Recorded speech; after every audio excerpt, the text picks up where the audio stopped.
manifestation, udhihirisho wa ukuu. Unajua, unaweza kuwa na ukuu ndani mwako. You have the greatness, but the greatness, it is not evident even to people who are close to you. It is not evident to you. It is not even working for you. Neither it is not working even for any other person. Alafu tunabakia tu na ile ukuu yenye haidhiriki, haionekani, haitusaidii. Bwana Yesu asifiwe. You know, kuna wakati nimehubiri na nikawa ninapeana mfano wa magari. Praise the Lord. Na watu ambao wana ufahamu wa magari, they can tell you, kuna magari unaweza ona kagari ni kadogo, in fact kanabeba watu 4. Maybe let us talk about Lamborghini. Kuna zile magari zenye zinajulikana, kuna zile Porsche zenye ni sport. Hizo gari haiziwezi zikabeba watu wengi, unapata zinabeba watu kama 4. Driver, passenger na nyuma 2. Lakini hiyo gari engine capacity yake unasikia ni 6600 cc. Yaani ni kubwa kuliko basi ya Super Metro kwa engine. Bwana Yesu asifiwe. Bei yake unasikia ni 60 million Kenya shillings. Super Metro yenye inabeba watu wengi labda ni milioni 5. Sasa unakuja kuona despite of the size ya Super Metro, value yake na greatness yake sio kama ya Lamborghini. Bwana Yesu asifiwe. Amen. Speed yake na mambo yake, features, safety features na mambo mengine hazifanani. It is because the greatness in that Lamborghini, it is what wale wanaokufahamu. Lakini wewe ndani mwako unajua niko na ukuu fulani ambao unanifanya nifanye mambo zaidi ya vile mambo yako. Bwana Yesu asifiwe. Amen. Ingia kwa Biblia yako. Na nitaemphasize sana, let us always have our Bibles. Praise the Lord. Luke chapter 24. Kama uko na Biblia ya simu na kuomba uweke simu flight mode, maana utaanza kuchat tukisoma Bible. Na tutaki hivyo. Bwana Yesu asifiwe. Na kama uko na hard copy nenda good, but make sure you have the Bible with you. Luke chapter 24 verse 1 to verse 8. This is a very interesting passage, especially during this time wakati tunasherehekea Pasaka. Bwana Yesu asifiwe. This is a Passover, and so many people are having the conferences, so many people have gone out, so many people are preaching powerfully, so many people are making declarations, because it is a season whereby we remember the day that the Lord, our God Jesus Christ, died, and that time that He rose again. Bwana Yesu asifiwe. That is the entire mission about the Easter. Kukumbuka tu alikufa na akafufuka. Na kwa sababu Easter Monday ndio siku ambayo inadhihirisha ufufuo wake. Huu ufufuo hatuwezi tukaongelea ufufuo when we are not talking of greatness. Bwana Yesu asifiwe. Wewe unafikiria ni kazi rahisi mtu ambaye alikuwa anaishi amekufa, siku 3 zimeisha, alafu tena mnashutukia hayuko kwenye mauti, amefufuka? It is a sign of greatness ambayo ilidhihirika at the cross. Na mahali pale ndipo mahali ambapo tulipokea ushindi kama Wakristo. Hapo ndipo kulikuwa na udhihirisho wa kwamba Yesu hakukuwa ni mwanadamu, ya kwamba Yesu hakukuwa ni vile watu walidhania, wala hakukuwa vile watu walitarajia. There was greatness in him, and that greatness was not for him, but it was for us. Maana Biblia inasema kwamba he died for our sins. Bwana Yesu asifiwe. Kwa sababu kubwa ya Yesu kukufa ilikuwa ni kwa sababu yetu. Na kama alikufa kwa sababu yetu, hata kufufuka alifufuka kwa sababu yetu. Kwa hivyo as we are talking about the greatness manifestation, tunaongelea kuhusu ule ukuu ambao tunaupata ama tuliupata baada ya kufufuka kwa Yesu Kristo. Bwana Yesu asifiwe. Wapendwa, it is not something easy ya kwamba mtu ambaye alionekana ni wa kawaida lakini hakukuwa wa kawaida amenikufia mimi, tena amefufukia mimi na nibakie vile nilikuwa. Bwana Yesu asifiwe. You know, anytime you celebrate Easter, you must have a reason for why you are celebrating. Sasa nikikuuliza why are you celebrating Easter, what are you going to tell me? Na ndio maana nimekuja na ufunuo. Tuna celebrate Easter kwa sababu aliyetukufia alitupa ukuu kwamba maisha yetu yasibakie sawa tena. Na niliweza kukuuliza ni Easter ngapi umecelebrate? Na kwa nini mambo yamebakia tu hivyo vile yalikuwa? Nothing has changed so well. Ni kwa sababu ulikuwa unangoja wakati kama huu ni kufunze kitu kuhusu ukuu ama udhihirisho wa ukuu katika maisha yako. Bwana Yesu asifiwe. Luke chapter 24 verse 1 to verse 8. Let me just read it quickly. On the first day of the week, very early in the morning, the women took the spices they had prepared and went to the tomb. They found the stone rolled away from the tomb. But when they entered, they did not find the body of the Lord Jesus. While they were wondering about this, suddenly two men in clothes that gleamed like lightning stood beside them. In their fright, the women bowed down with their faces to the ground. But the men say to them, "Why do you look for the living among the dead? He is not here, he is risen. Remember how he told you while he was still with you in Galilee." Verse 7. The Son of Man must be delivered to the hands of sinners, be crucified, and on the third day be raised again. Then they remembered his words. This is the entire reason for why we are celebrating the Easter. Now, Biblia inatuongelesha mambo ambayo nitawapeleka polepole myaelewa. Ya kwamba siku ya kwanza ya wiki, asubuhi na mapema, kwamba kuna wanawake ambao walichukua ni marashi ama manukato, sijui Kiswahili itaita nini, wakiwa wamejiandaa kwenda kwenye kaburi la Yesu Kristo. Bwana Yesu asifiwe. Wao kwa mawazo yao walijua Yesu angali mahali penye alikuwa amewekwa on Friday. Bwana Yesu asifiwe. Wakajua pale tukienda tutampata. Wakajua yake yamekwisha. Hakuna jambo lingine lile ambalo linaweza likaongelewa kumuhusu. Maana yake tulisahau na tukasahau. Sijui huwa mnawaza namna gani wakati mnaenda kwa mazishi, mmeshazika mpendwa, mmefunika kaburi, mmeweka maua, kila kitu kimekamilika, wamesema sasa yake tumemaliza, kwa hapa sisi tunaondoka. Kama kuna wazo lenye linaweza tembea bila shaka kwako ni kwamba huyu mambo yake yamefanya nini? Yameisha. Kwa hivyo hata kwa Yesu hao wanawake walikuwa wamejua ya kwamba yake yameisha, na ndiposa walikuwa wamejiandaa kwenda kuanoint ama kwenda kuweka marashi ama manukato yale kwenye mwili wa Yesu, wakiwa wamejua by that time mwili unaweza kuwa umeanza kutoa harufu ambayo sio nzuri. 3 days unajua lazima uta expect mwili umefanya nini? Umeanza kuoza.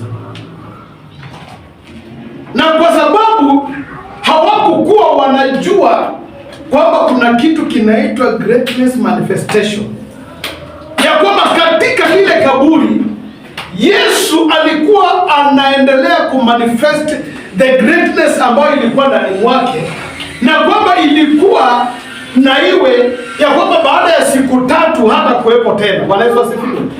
Na kwa sababu hizo nguvu zilikuwa zinafanya kazi, na ikawa imejulikana ya kwamba hata kuweko mahali pale, walioweza kujua hawangekuwa wengi. Wa kwanza wa kujua alikuwa ni Yesu mwenyewe, maana alikuwa anajua ni kitu gani ama ni kipi anakibeba ndani mwake. Ndio maana nikawa ninawapea mfano wa gari. Tukianza kuweka race ya Lamborghini na basi ya Isuzu, bishwa hizo mbio hazitafanana. Na hata ile ujasiri ya dereva wa Lamborghini itakuwa ni tofauti sana, maana atajua the engine capacity of this car cannot be compared na hii.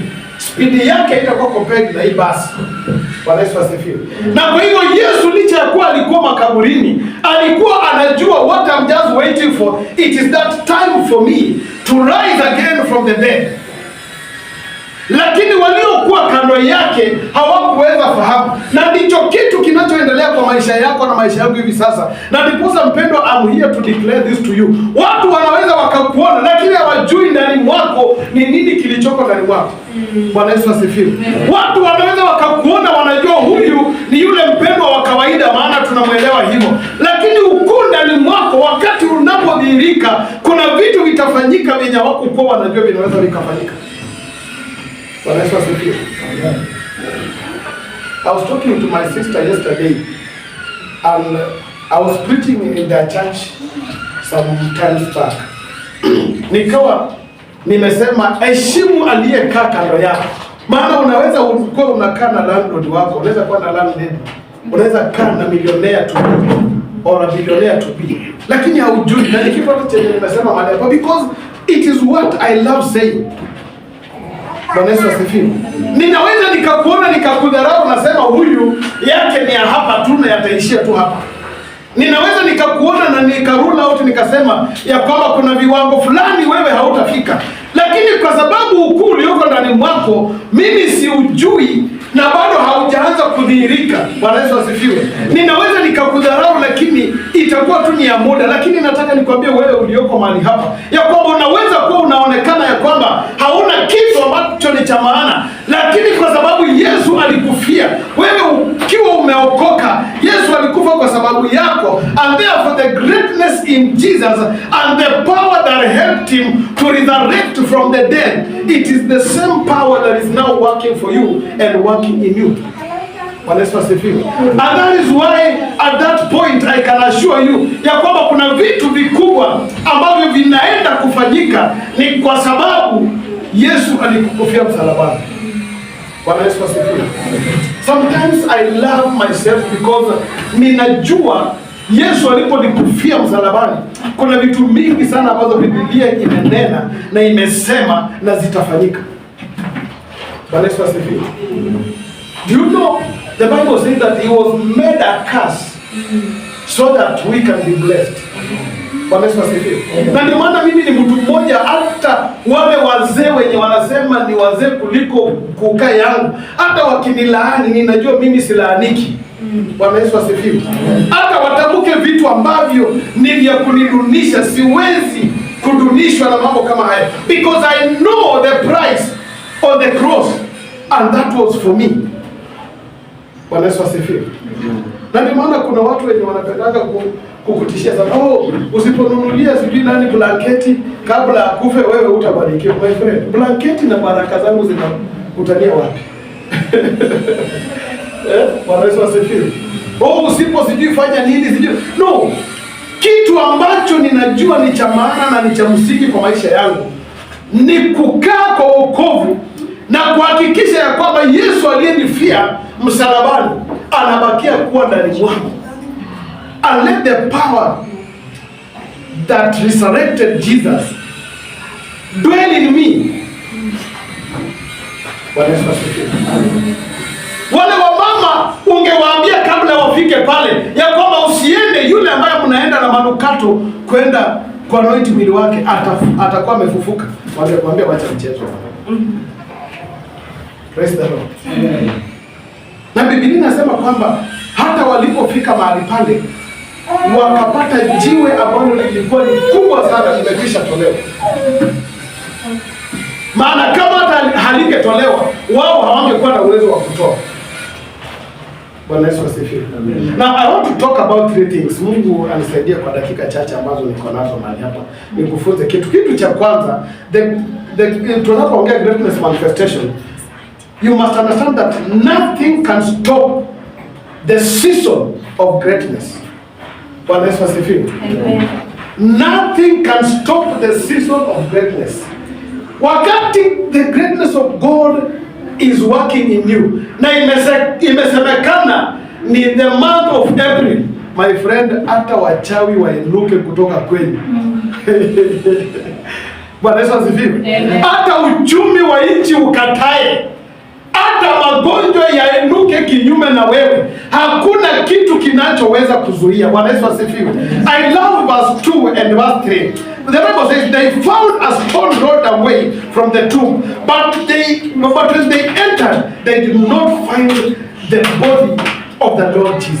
Unaona, hao walienda wakiwa wamejua lile jiwe limeshafunika kaburi, na mahali pale kulingana na uwezo wao hawangeweza kulitoa lile jiwe. Lakini Biblia inasema kwamba walipofika walipata the stone has been rolled away from the tomb.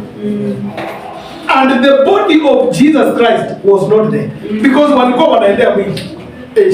Bwana Yesu asifiwe. Because it was on the third day. Na ilikuwa inasemekana on the third day atafufuka. My friend, hata lile jiwe halingeweza zuia kufufuka kwa Yesu Kristo. Bwana Yesu asifiwe. Hata mauti na alama alizokuwa amewekewa hazingeweza zuia. By the way, you know, alama huwa inapona wakati damu inatembea kwa mwili na afya yako inaendelea kuwa sawa. Lakini huyu ni mtu ambaye amekufa, damu haifanyi kazi, lakini alitoka kwenye kaburi akitembea nje hivi, anakutana na Tomaso baada ya dakika tu chache ama siku chache, lakini wanaangalia alama, wanaona yenyewe hizi zimepona. What is that? Bwana Yesu asifiwe. Amen. Can you imagine it? What kind of power? And that is why I can tell you for sure, nothing can stop the season of your greatness. Amen. Wakati Mungu amesema ni wakati huu, kile kitu chenye ulikuwa unafikiria kiwezekani kinawezekana. Amen. I've been telling you and I remember this very well. Mimi nilitoka wakati nilikuwa nimepata mwaliko wa kwanza kwenda kuhubiri nje ya nchi. I was going to Bujumbura in Burundi. Nikatoka na passport, I'm very new na hiyo kitabu, hata sijui inafanyikanga aje. Kufika Uganda ni Karabastambo entry exit ya Kenya, lakini si Karabastambo entry ya Uganda. Na nikaenda nikapata nimetoka mpaka wa Malaba, niko Gatuna border. And you know where Gatuna is? That journey sure. Ninafika huko before ni Karabastambo exit ya kutoka Uganda, naambiwa how did you enter Uganda? Mimi na upumbavu wangu maana sijui, nikamwambia I entered by bus. Wakaniambia we are not asking you what you used to enter Uganda. Tell us how did you enter? Nikamwambia I entered through the border. Wakasema not the place where you entered. Nikamwambia walimu alitokeza niambie nini baya. Wakaniambia you have not Karabastambo your entry to Uganda. And therefore you have to go back, Karabastambo entry, then you come, we will release you to go. Ai, nikafikiria hata fare yenyewe ilikuwa ya kuhangaika. Nikafikiria hiyo distance. Nikafikiria masaa ambayo imebakia ni kweli na ubiri Bujumbura. That is when I knew the greatness of God is not something to joke about. Bwana Yesu asifiwe. Because the season had come. Ikawa lazima niende na nihubiri. I can tell you wapendwa, to date passport yangu haina. The second Karabastambo ambayo ilikuwa inje kwa passport haina. That was my old passport. Bwana Yesu asifiwe. Na nyinyi mnajua vizuri sana hakuna sheria ya nchi yoyote ambayo unaweza Karabastambiwa exit kama una entry. But to me it happened. Bwana Yesu asifiwe. And that is why I can tell you when the season has come, the tables can be turned upside down. The rules of the country and the laws can be overlooked. Kuna vitu zinaweza wachiliwa, waseme kwa sababu ya huyu hii hatuwezi fuata. Bwana Yesu asifiwe. Ili wewe ikufanyikie vile Mungu amekusudia. And that is what I love most about God.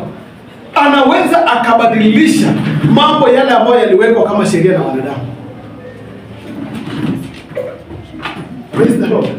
Unajua mahali ambapo nilikuwa naenda, iwapo ningefanya makosa kwa hiyo nchi hata singechukuliwa makosa. Mwenye angechukuliwa makosa kwanza ni mwenye alikuwa kwa hiyo boda akiniruhusu nipite na anajua sina entry.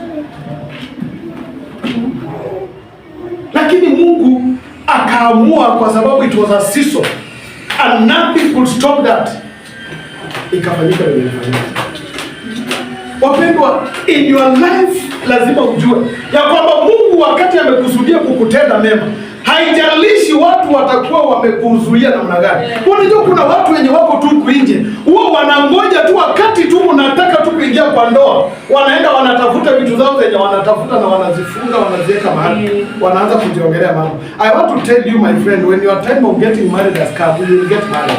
Haijalishi watakuwa wamefanya nini.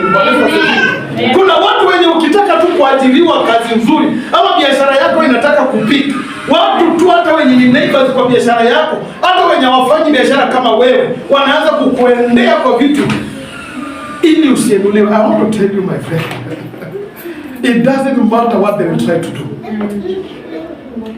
But let's just say amen. It doesn't matter what they will try to do, as long as this is on a scale. Unajua kama kuna kitu chenye huwa ninapenda, and I respect our mothers and the women. Women know this well. When your season of delivering that child has come, my friend, hata ikue kando ya barabara malaki, my friend, it will be done. Wanesa sifiwe. Hata ikue imefanyika nini, it will be done. Because a season has come. And the power behind that, it might be through pain. Even the resurrection of Jesus, before the resurrection there was a pain through death. It was that death that ushered in the greatness that was coming. Anytime unaona mambo imekuendea mbaya, mpaka umeanza kujiuliza maswali, unashindwa itafanyikaje, ujue hapo now that pain is ushering in the greatness. Hakuna kitu chenye kinakujanga tu rahisi.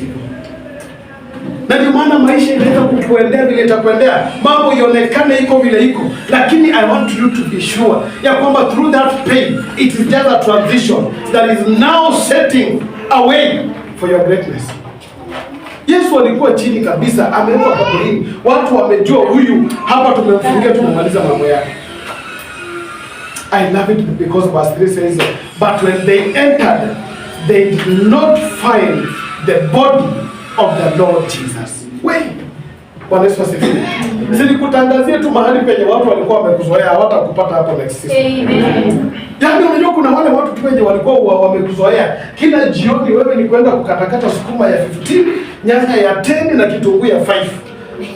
Na hata customer wako ukifika, kabla useme chenye unataka, anajua tu wewe ni sukuma ya 15. Hata kupata hapo tena katika jina la Yesu Kristo. Bwana Yesu asifiwe. Mahali penye walikuwa wamekuzoea. Unajua hii maisha ni mbaya sana by the way. Bwana Yesu asifiwe. Kuna vitu zenye zinaweza kukufanyikia tu mpaka watu wanakucategorize mahali fulani. Praise the Lord. Amen. Hebu imagine tu wewe mwenye watu tu walikuwa wamekuzoea kwa plot. Siku moja mtu anakupigia na kuuliza uko wapi, anakuambia niko home. Unamwambia niko home. Anakimbia penye ulikuwa unaishi. Anafika hapa anasema, niko kwa mlango namba 5. Kwani siku hizi uishi hapo? Hata unamwambia hapana, siko hapo. Uko wapi? Kuja 24. Unajua hata hawezi sikia kitu kingine, atakata hiyo simu kwanza apumue. Alisema wapi? Alisema wapi? Huyu jamaa ukimwangalia unaweza pata anatetemeka miguu, anashindwa. Huyu mtu nilikuwa nimemzoea kwa kale ka 10 by 10. Hii 24 ameenda kutembelea mtu ama ameenda kufanya nini? Tena apige simu. Ulisema uko wapi? 24. Kwa nani? Hebu jibu kama wewe utamwambia. Amen. Unamwambia kwangu, anashangaa aje? Kwa sababu walikuwa wamekuzoea. Yesu walikuwa wamezoea, wamejua mahali ambapo tutapata mwili wake ni pale kwa kaburi. Na hawakujua the season has come, and that season has done something great. Hallelujah. I wish ungekuwa unasikia utamu, unasikia na hii nchi. Watu wasikuzoee tu mahali fulani, wanakuzoea tu mahali fulani. Unajua kuna pastor mwenye nilikuwa ninajua vizuri sana. Yeye hiyo ushago alikuwa amekuwa nickname ule pastor wa koti ya black and white, maana ilikuwa na yani ma strips kama checked. Jamaa alikuwa amekaa na hiyo koti mpaka yani that was the only coat. Lakini siku moja Mungu alimtembelea tu mtu mwenye kweli anavaa size yake, akakuja akampa masuti hata hatuwezi hesabu. Bwana Yesu asifiwe. Mingi. It is the same with one woman of God na mjua kule Eldoret. Huyo mama mzee yake imebidi tu mzoe, maana ule mama alitembea na kiatu pea moja. Unasikia pea moja? Lakini shida zinaweza kufanya hata unashindwa kuuliza vitu vingine. Sasa huyo mama kukawa na mzungu mama amekuja kutembea Kenya. Na wakakutana kwa mkutano na wakapendana tu. Akauliza huyo mama mzungu akamuuliza, woman of God, when I go to America, what can I send to you? Na mama akasahau hata kusema dollars, akasema shoes.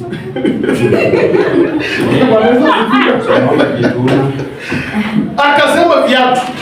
Bwana, ule mama mzungu naye akaenda akatumanisha pea 60 za size yake. Sasa huyo mama kwa bahati nzuri, baada tu ya muda kidogo, hata mwaka yuko imeisha, kama zile viatu bado zinamtosha, mzee yake akanunua gari. Sasa what happened? Penye mama anakaa hapa kulikuwa na viatu pea 10 zimeishi tu ambazo tokangi. Ile nyamevaa ni 11 pair. 10 zilikuwa zinaishi pale. Maana watu walikuwa wameuzoea kiatu moja, mpaka sasa alikuwa akishuka kwa gari, ile kiatu aliingia nayo sio yenye atatoka nayo.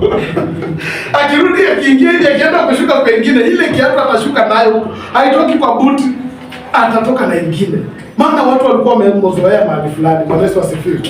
Si Mungu akusaidie tu vile watu walizoea Yesu mahali pale, wewe ifanyike tofauti. Amen. Na iwe katika msimu huu wa Pasaka, iwe kwamba there is a manifestation that has now come in your life.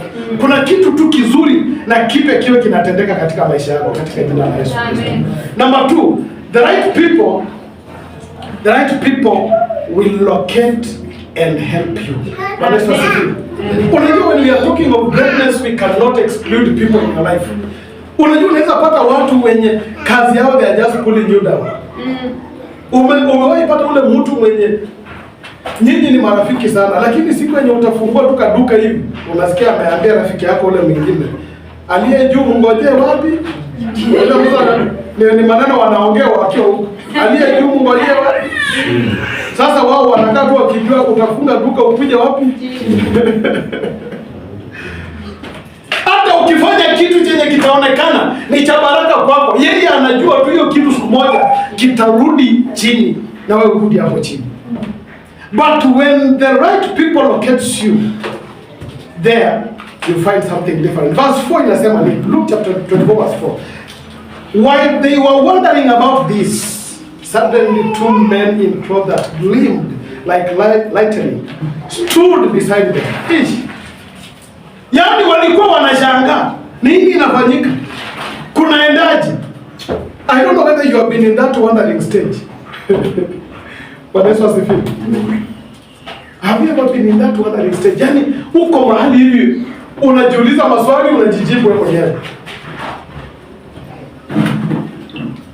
At a time you may be in that state of wondering, mpaka unajiongelesha, unaanza kupiga hesabu, kifunga macho na vidole tu kifinya hivi, kitambo malize vidole zako zote 5 unarusha mikono, maana sasa hata uoni mbele, uoni nyuma.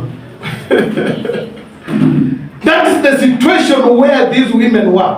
But the Bible says, while they were still wondering about this, then wanashangaa tu, yaani kunaendaje?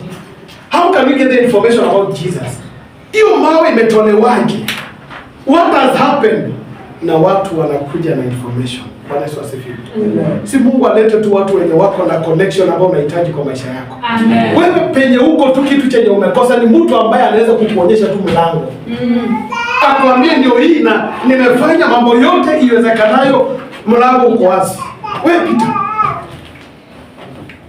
Bwana Yesu asifiwe. Amen. In this world you can get people who can talk about you and your life will never be the same again. I have my cousin ambaye I've been giving people that story.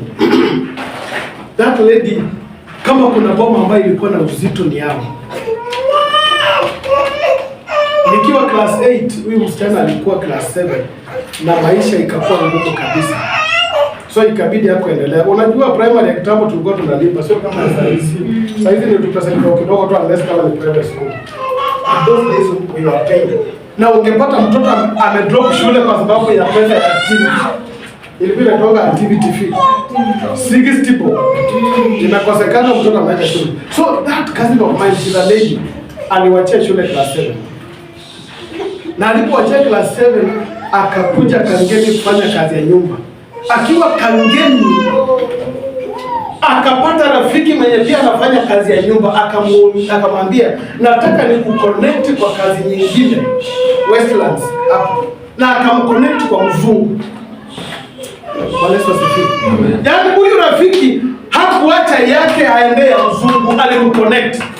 And I tell you the truth before God, that girl alipoconnectiwa kwa mzungu akafanya hapo kazi miaka 2. Wakati mzungu alikuwa anarudi Amerika, aliprocess documents akarudi naye Amerika.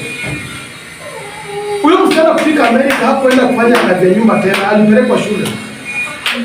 Alipoingia shule, baada ya muda kidogo, ndio tuone kitu kinaitwa mtungi ya gas mara ya kwanza ushago tuliona kwa mama yao. Alitumanisha mtungi ya gasi kutoka Amerika. Mobile phone ya kutouch mara ya kwanza tulionea kwa mama yao. Hizo miaka lakini 99 something simu hata iko na button zuku chini lakini screen unaweza touch inafanya. As we are talking, that lady ni raia wa America and we are talking right now anafanya na US Navy. Bwana Yesu asifiwe. Si upate mtu mwenye anaweza kukuonyesha mlango na kufungulia. Bwana Yesu asifiwe. Amen. You know, we are living in that dispensation whereby unaweza kuwa wewe hauna ndoa na mtu mwenye ako kwa ndoa, badala ya kukuconnect kwa ndoa yeye anatamani akwe wa pili huko ama akwe na mbili. Wewe cha muhimu wewe usipate. Bwana Yesu asifiwe. Lakini the moment God allows the right people to come and locate you and help you, not just locate you. And that is what we want in this season. The way these two men, whom the Bible is talking about, kwamba they suddenly came, may you receive people suddenly without even expecting. People will connect you. People will help you. People who has what you want. They have it. It is you who is just supposed to align yourself. Bwana Yesu asifiwe. Wapendwa, in maisha, I want to insist it to you na ujue vizuri sana. Ukikuwa na watu ambao ni watu wenye hawakutakii, you are finished. Mama can tell you, we have a friend, hata amewahi kuwa kwa anniversary yetu na amekuanga na sisi sana tukianza church, and very soon hata nitamwambia kuje huko kwa church. He's a very good keyboardist na ni mwimbaji mzuri. Akiwa ushago, pastor tu akamuita kuja kwa conference. Na kwa sababu hiyo sio church yake, aenda ile na acheze huko. Mzungu mwenye alikuwa pale akampenda na akasema, I want this man to come to America. Na walipoambia huyo pastor akapeana majina ya mtoto wake. Na mzungu alikuwa ameuliza huyu jamaa, what is your name? So akawa amejua jina huyo. Sasa wakati huyu mzungu anasema no, the man I spoke to, this is not his name. Akasema No, he don't have the passport, so I'm just giving you a good person who can also play the. No, I wanted that person. I'm sending you money to process documents for him. Hivyo ndio huyo pastor jamaa kwa ndani akasema ndio mzungu bora jamaa siende. As we are talking, you jamaa kwa hapa ndio isambu hapa tunaishi. Somebody who could be in America right now. People. Bwana Yesu asifiwe. The father huwa anaongea kitu na uchungu. Akitaja na unajua huyo bishop ni rafiki ya baba yake sana.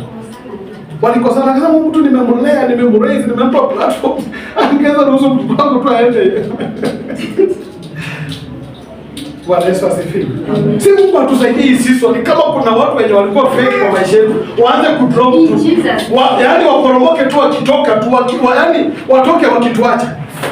Because there are people who can join your life na wafanye ukwame mahali penye hapo unastahili kukwama. But because the greatness manifestation is in place, Mungu anaanza kuleta wale watu wenye tunawahitaji. Bwana Yesu asifiwe. People who can connect you to what you want to achieve in life. Number 3. This will be the last one. By God's grace. Speak greatness. Hallelujah. Bwana Yesu asifiwe. Always speak greatness. I wish mungekuwa kama mimi. Yaani I'm that one person. Recently tu nimekuwa tuna ukosefu wa pesa bwana kimeumana, lakini naambia mke wangu kuna shamba ya kanisa nataka tununue 20 acres. Na kweli niko na contact ya appointment wa hiyo shamba. Na ninajua tutainunua. When mama is asking me when namwambia hii mwaka. Hallelujah. Namwambia hii mwaka. Nikiona kitu ambacho ni kizuri, ninakuwa wa kwanza kukiongelea. Maana hiyo kuongea ndio ilifanya Yusufu akakuwa bila alikuwa. Anaota ndoto hivi na anaamuka asubuhi anasema I dreamed and I saw the 11 stars burn down to one star. Jamaa anamwambia wewe unasema sisi tutakuinamia.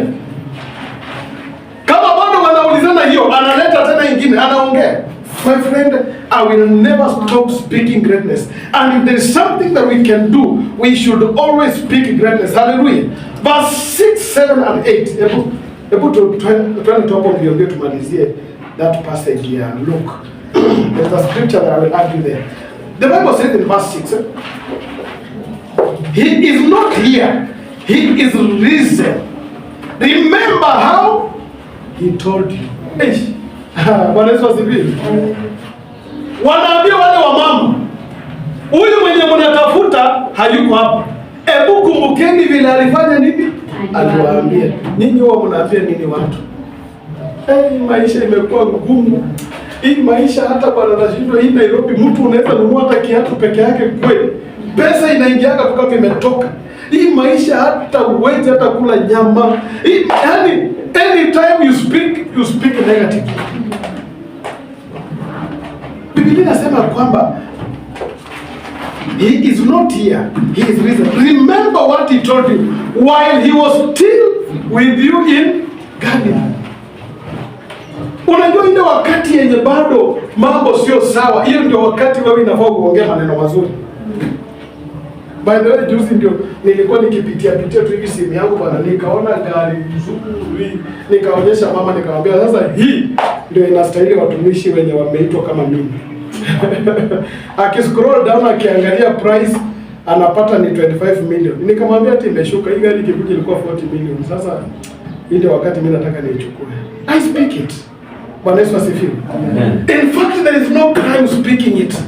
Hata ukiniambia niende KBC nisimame pale nje penye wameweka bendera niongelea hapo niseme I am going to buy this car worth 25 million. Hakuna polisi atanishika because hakuna sheria ambayo itakushika unapoongea mambo makubwa.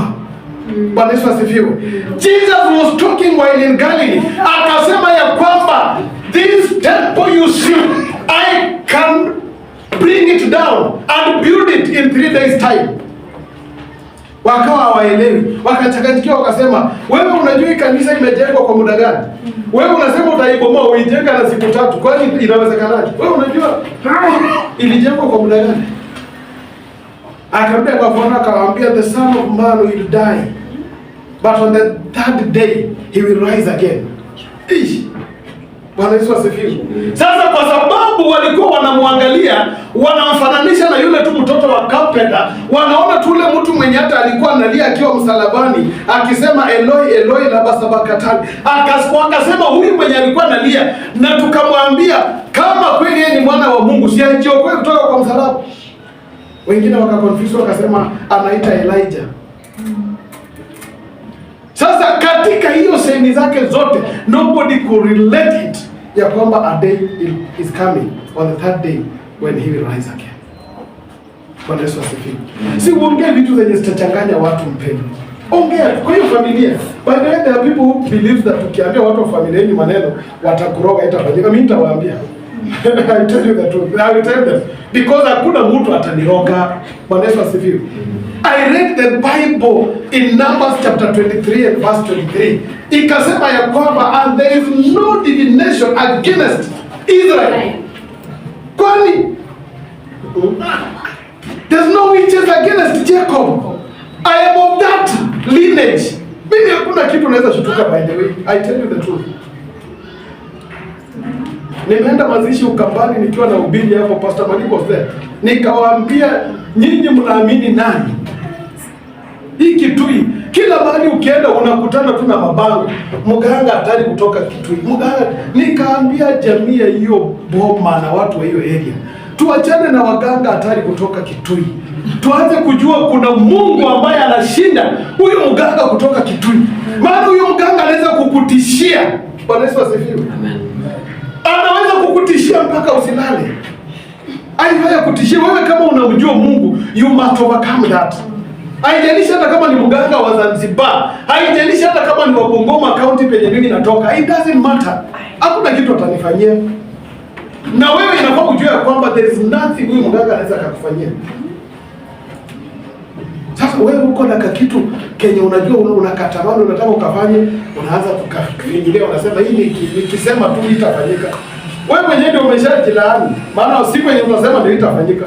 My friend, I want to say it. I love this version. Remember how he told me.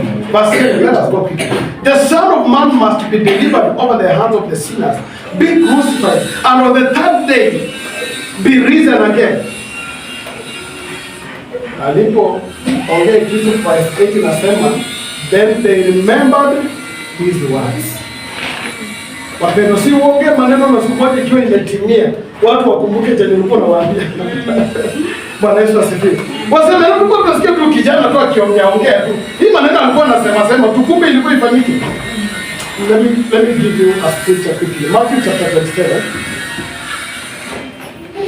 Go to Matthew chapter 27. I know God has already done something. In verse 62.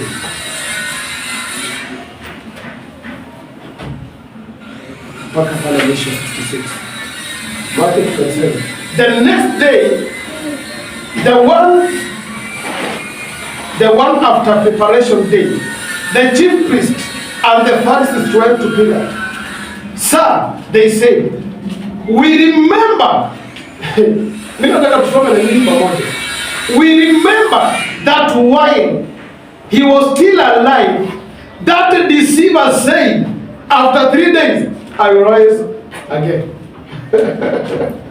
But that's what I hear.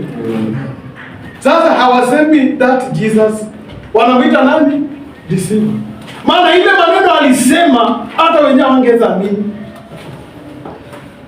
My friend, si uambie watu mpaka hata wakuite muongo.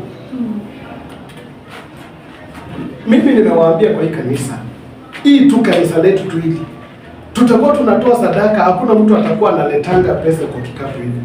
Kila mtu atakuwa anapitisha mashine hivi, swap machine, kakadi tu ka ATM, anapitisha tu hivi, anaweka amount na pin, tena mwingine anapewa yake. Amen. Bwana Yesu asifiwe. I said it here and I want it to happen.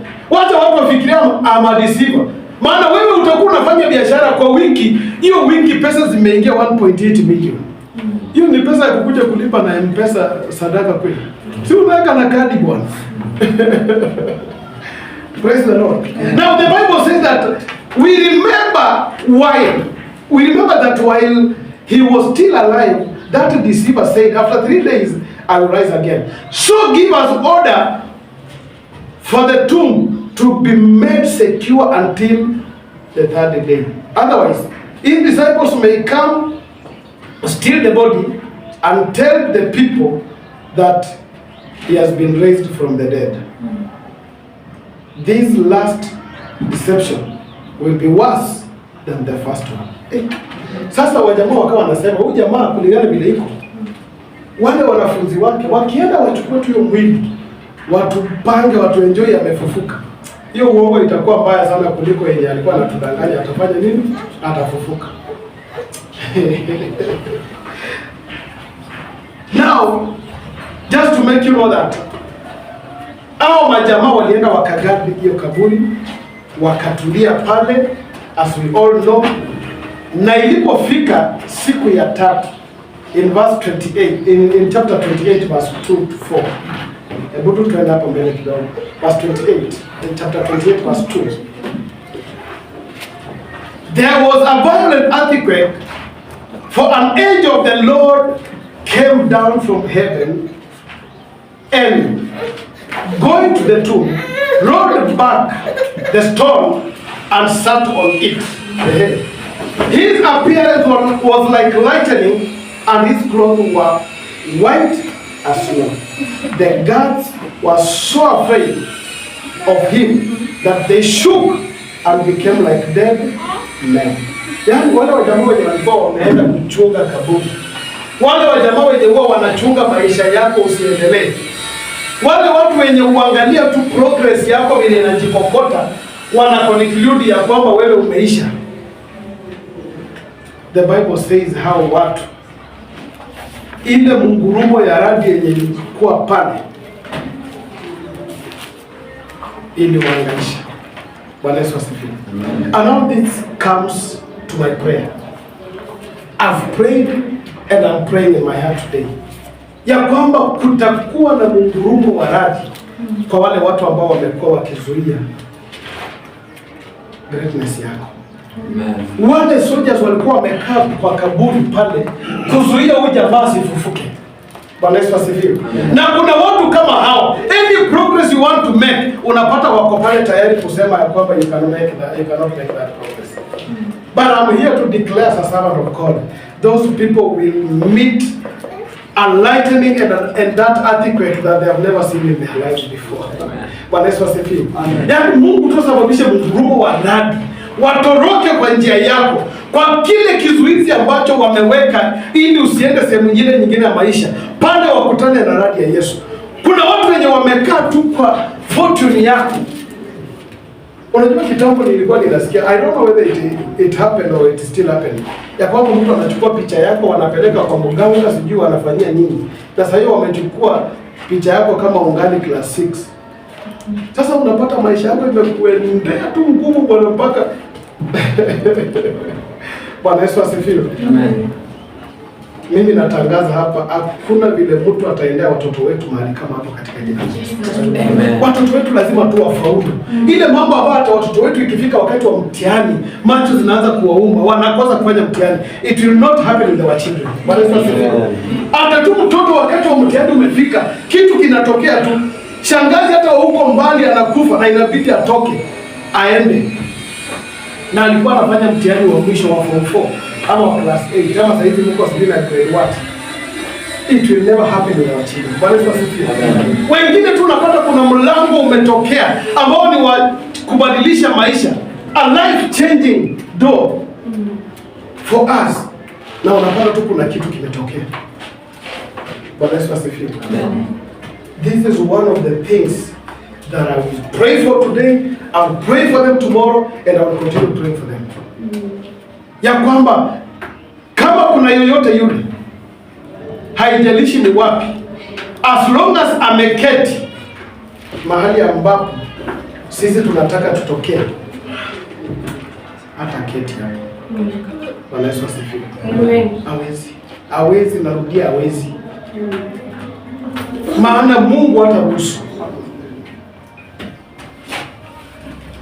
And that's why I was really concerned when I was praying about this greatness manifestation. Yaani kitu kinataka tu kifanyike na unapata kuna pingamizi. Yesu ilikuwa tu inafaa tu afufuke, nothing else. Na wajamaa wamekuja kukaa hapo kwa gari. Pilato amewatuma, endeni mkae hapo, muhakikisha hajaibiwa. Yaani, by the way, nobody believed that Jesus can rise again. Just the way hakuna mtu ana believe unaweza endesha gari nzuri. Hakuna mtu ana believe kwamba unaweza ishi Karen. Bwana Yesu asifiwe. Hakuna mtu ana believe kwamba you can own a business. Nimekuwa nikijiuliza, si tukue na mshirika ambaye anaweza kuwa na basi, sio hata supermetro sasa, akuje na sako yake. Na basi yake ikuwe inacheza muziki za adabu. Kawoshi kutoka na kanalia tu hapo tu vizuri, ukitoka tu Malao ufike town hapo, kutoka tu ufike Malao ukiwa unaweza enjoy muziki. Saizi kila basi ikikuja mpya wameweka pale KTV, ile vitu zenye watu wana dance pale, hata uwezi ona na mtoto wako hapo kwa gari. Poko unashinda unaweza ingia kwa gari na watoto kweli.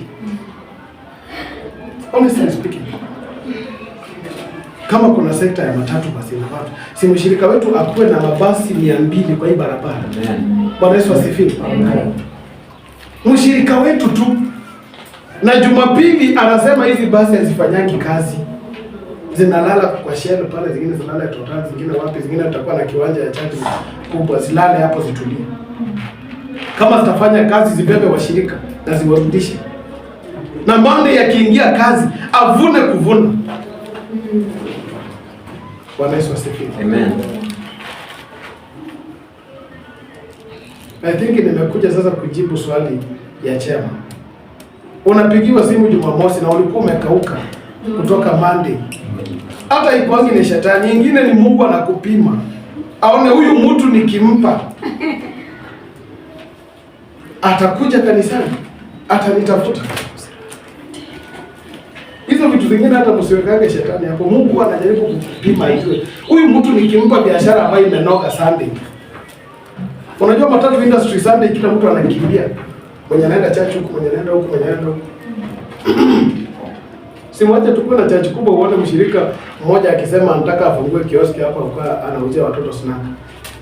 So Sunday yako kwa kioski yeye anaona pesa snack yeye aoni ibada kuendelea.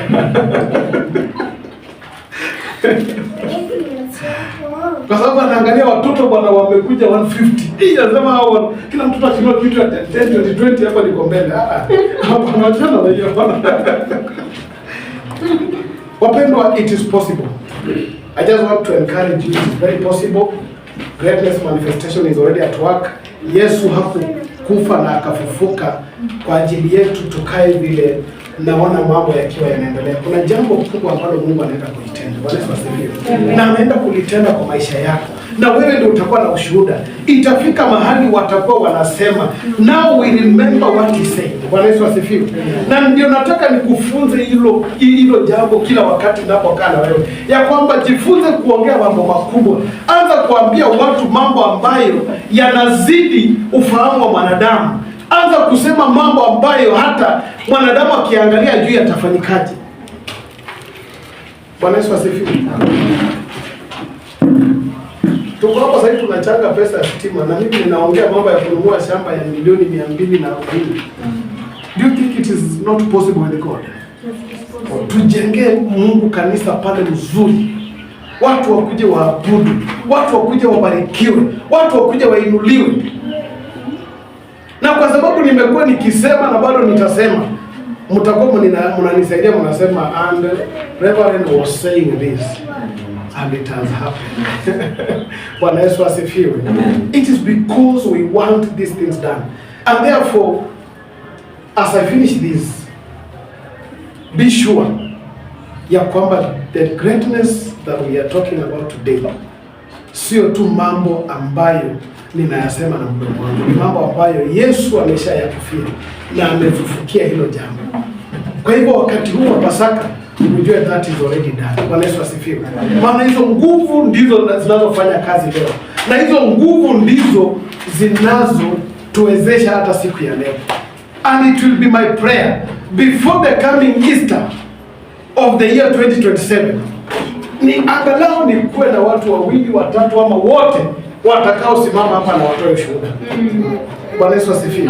Waseme ile nguvu ya Mungu wetu Yesu Kristo aliyekufa na akafufuka ilitenda, na niko hivi. Ilitenda, watoto wangu wako hivi. Ilitenda, jamii yangu iko hivi. Ilitenda, na kanisa letu liko hivi. Bwana Yesu asifiwe. Si Mungu wa amani awabariki jamii. Amen. Pamoja.